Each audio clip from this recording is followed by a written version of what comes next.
கோவில்பட்டியில் நடைபெற்ற மண்டல ஹாக்கி லீக் போட்டி வெற்றி பெற்ற அணிகளுக்கு முன்னாள் திமுக மாவட்ட கவுன்சிலர் பிரியா குருராஜ் பரிசுகள் வழங்கினார்.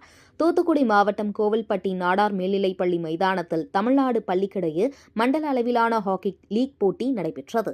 இந்த போட்டியில் தூத்துக்குடி, திருநெல்வேலி, கன்னியாகுமரி, தென்காசி, சிவகங்கை உள்ளிட்ட பல்வேறு மாவட்டங்களில் இருந்து அணிகள் கலந்து கொண்டு தங்களது திறமையை வெளிப்படுத்தினர். இறுதிப் போட்டியில் திருநெல்வேலி விளையாட்டு விடுதி அணியும் விருதுநகர் மாவட்டம் அருப்புக்கோட்டை SPK அணியும் மோதின.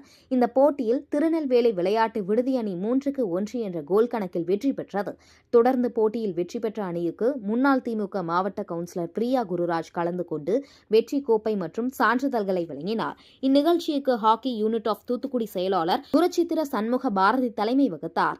முன்னாள் ஹாக்கி வீரர் அஸ்வின் சிறப்பு விருந்தினராக கலந்து கொண்டு சிறப்பித்தார். நாகலாபுரம் அரசு கலை மற்றும் அறிவியல் கல்லூரியின் உடற்கல்வி இயக்குநர் ஆல்வின் அதிசயராஜ் நிகழ்ச்சியை துவக்கி வைத்தார்.